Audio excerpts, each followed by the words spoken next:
6 को जीवतिया मनाई जाएगी, 7 को नहीं। और ये 7 को जिन लोगों ने निर्णय किया है, पुराणों के आधार पर निर्णय कर दिया। व्रत और पर्वों का जो निर्णय होता है, वह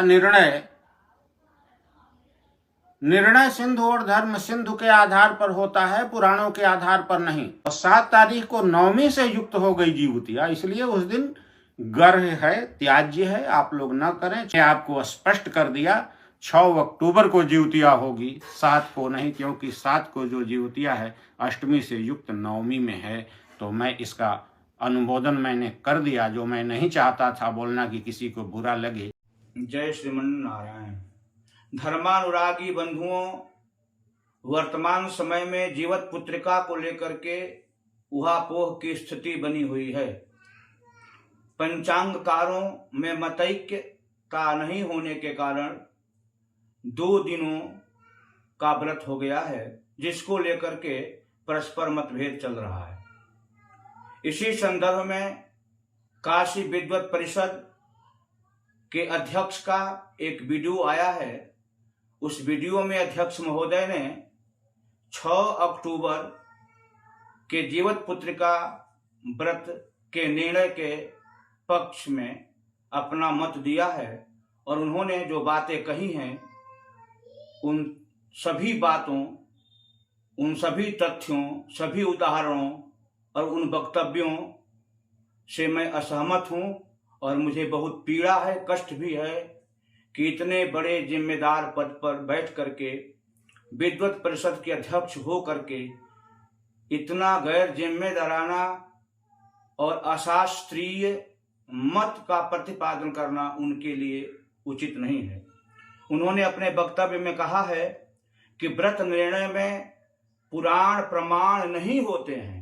व्रत निर्णय में प्रमाण धर्म सिंधु, निर्णय सिंधु आदि ग्रंथ हैं, और उन्होंने अपने हाथ में निर्णय सिंधु को दिखाया। मैं उनसे और भारतवर्ष के तमाम विद्वानों से निवेदन करना चाहता हूं कि धर्म सिंधु, निर्णय सिंधु, ये दोनों जो निर्णायक ग्रंथ हैं, यह तो पुराणों, स्मृतियों, वेदादि ग्रंथों के संग्रह हैं। इन दोनों ग्रंथों में संग्रह किया गया है। पुराणों को प्रमाण नहीं मान करके अध्यक्ष महोदय क्या कहना चाहते हैं? दूसरी बात, जीवत पुत्रिका व्रत निर्णय के संदर्भ में वो पुराण को प्रमाण नहीं मान रहे हैं। मेरे पास एक पत्र आया है आदित्य पंचांग के संपादक महोदय का। उन्होंने श्रीमद् देवी भागवतम और भविष्य पुराण दोनों पुराणों का उदाहरण दिया है 6 अक्टूबर को अपने व्रत निर्णय के संदर्भ में। अब मैं उनसे पूछना चाहता हूं कि जो पंचांगकार देवी पुराण, भविष्य पुराण का उदाहरण देकर के 6 अक्टूबर के जीवित पुत्रिका व्रत का समर्थन कर रहे हैं, और उनके समर्थन में जब ये खड़ा हो रहे हैं तो कह रहे हैं कि पुराण प्रमाण नहीं है। यह अत्यंत हास्यास्पद विषय है, वार्ता है, उनका कथन है। इसको मैं निरस्त करता हूं। पुराण प्रमाण हैं, व्रत निर्णय में भी हैं। धर्म, अर्थ, काम और मोक्ष प्राप्त करने में विभिन्न विधाओं में, मानव समाज के कल्याण में पुराण प्रमाण हैं। दूसरी बात उन्होंने कही है कि कुछ नए पत्रकार, पंचांग बनाने वाले लोग पुराण को प्रमाण मान करके 7 अक्टूबर को जीवत पुत्रिका व्रत का निर्णय किए हैं। उन्होंने ये भी कहा है कि वो अच्छी ज्योतिषी हैं, गणना ठीक करते हैं, पंचांग बढ़िया बनाते हैं, लेकिन पुराण का प्रमाण देकर के निर्णय कर रहे हैं, यह गलत कर रहे हैं। मैं इनसे पूछना चाह रहा हूं कि जो 7 अक्टूबर को पुराण के प्रमाण से जीवत पुत्रिका व्रत का निर्णय लिए हैं, हम सभी विद्वान उसका समर्थन करते हैं, और आपको इसके लिए कहते हैं कि आप सिद्ध करें कि पुराण प्रमाण नहीं है। दूसरी बात तो हो गई। तीसरी बात इन्होंने कही है कि अष्टमी में सूर्योदय होने पर कभी भी जीवतिया व्रत नहीं करना चाहिए। और उन्होंने जोर दिया है कि ऐसा व्रत करने वाली का सब कुछ नष्ट हो जाता है। इन्होंने एक श्लोक बोला है कि पुत्र सौभाग्य राज्यायोर नाशनी सा प्रकृतिता, अष्टमी युक्त नवमी और नवमी से युक्त अष्टमी पुत्र सौभाग्य राज आयु और सब नाश करने वाली है। अध्यक्ष महोदय, आप 100 साल का पंचांग निकालिए और देखिए कि पंचांगकारों ने कब कब अष्टमी युक्त नवमी में जीवित पुत्र का व्रत का निर्णय लिया है। 17 अक्टूबर 1931 में, 26 अगस्त 1933 में, 29 सितंबर 1953 में, 24 सितंबर 1959 में, 20 सितंबर 1981 में, 2 अक्टूबर 1988 में, 11 सितंबर 1990 में, 30 सितंबर 1991 में, 27 सितंबर 1992 में, 16 सितंबर 1994 में, 20 सितंबर 2000 में, 11 सितंबर 2009 में, 30 सितंबर 2010 में, 21 सितंबर 2019 में, 17 सितंबर 2022 को आप देख लीजिए। और आश्चर्य का विषय यह भी है अध्यक्ष महोदय कि आगामी 2024 में 25 सितंबर को जीवित पुत्र का व्रत वही पंचांगकार निर्णय करके निर्धारित किए हैं जिन पंचांगकारों के पक्ष में आप खड़ा हैं, और जो मैं इतने दिनों का, इतने वर्षों का यह लिस्ट, यह सारणी, यह सूची आपके सामने प्रस्तुत कर रहा हूं। सभी में अष्टमी में सूर्योदय हुआ है और नवमी में यह व्रत किया गया है। अष्टमी और नवमी का योग रहा है, जबकि उसके पहले सप्तमी और अष्टमी के योग में प्रदोष काल में अष्टमी मिलने के कारण व्रत किया जा सकता था।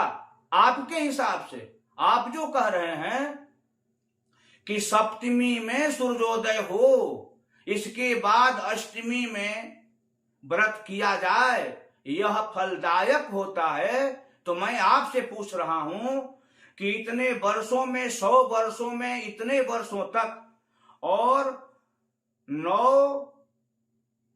18 सितंबर 2022 में भी, और आगे वाले वर्ष 2024 में 25 सितंबर को अष्टमी में सूर्योदय होने के बाद नवमी आती है, उसी में व्रत हो रहा है। आप इसके संदर्भ में क्या कहना चाहेंगे? आप इतना गलत वक्तव्य दे करके समाज को क्या देना चाहते हैं?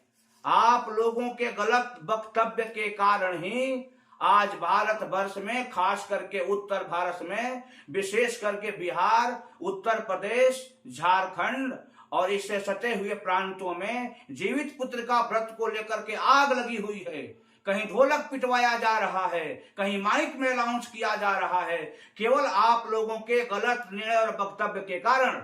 मैं आपसे पूछना चाहता हूं कि यदि अष्टमी में सूर्योदय होने के बाद नवमी होने पर व्रत करने से सबका विनाश हो जाता है, तो अगले साल 2024 में जो यह आपका पंचांग निर्णय लिया है, 25 सितंबर को बुधवार दिन है, अष्टमी में सूर्योदय होने पर जीवित पुत्रिका का, तो क्या आप विनाश करने के लिए व्रत करवा रहे हैं?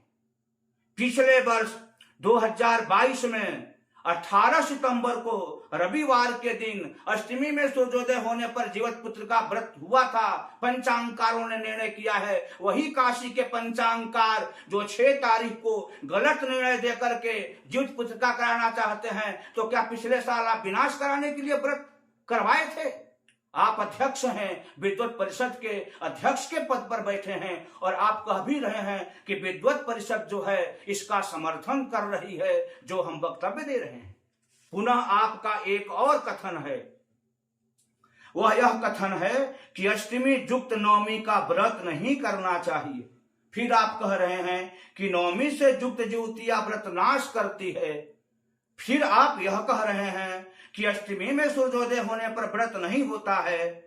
तो मैं आपसे पूछ रहा हूं कि आपकी तीनों बातें तो कट गई। 1931 से लेकर के आगामी वर्ष 2024 तक न जाने कितने वर्षों में अष्टमी युक्त नवमी में व्रत हुआ है, आगामी वर्ष में भी होने जा रहा है। मैं आपके माध्यम से भारतवर्ष के, विशेष करके उत्तर भारत के, उसमें भी बिहार, उत्तर प्रदेश, झारखंड और इसे सटे हुए प्रदेशों के विद्वानों को अपनी बात बताना चाहता हूं। ये बताना चाहता हूं कि वो हमारी बात ध्यान से सुने कि विद्वत परिषद के अध्यक्ष ने जो अपना मत दिया है, अपना निर्णय दिया है, वह शास्त्र सम्मत नहीं है, धर्म के विरुद्ध है, ग्रंथ के विरुद्ध है, व्यवस्था के विरुद्ध है और व्रत नियम के विरुद्ध है। मैं धर्म सिंधु को प्रमाण मानता हूं, निर्णय सिंधु को प्रमाण मानता हूं, परंतु धर्म सिंधु और निर्णय सिंधु संग्रह ग्रंथ हैं, उसमें पुराण को प्रमाण माना गया है। सप्तमी में नहीं, अष्टमी में सूर्योदय होने पर ज्योतिया व्रत किया गया है, अष्टमी में भोजन किया गया है, नवमी में व्रत किया गया है। ये सब प्रमाण हमने आपके सामने रख दिया और आपसे मैं अब निवेदन कर रहा हूं, आप आयु में, ज्ञान में, अनुभव में वृद्ध हैं, इसलिए आपको नमन है, अभिवादन है, परंतु आपके इस वक्तव्य का मैं खंडन कर रहा हूं।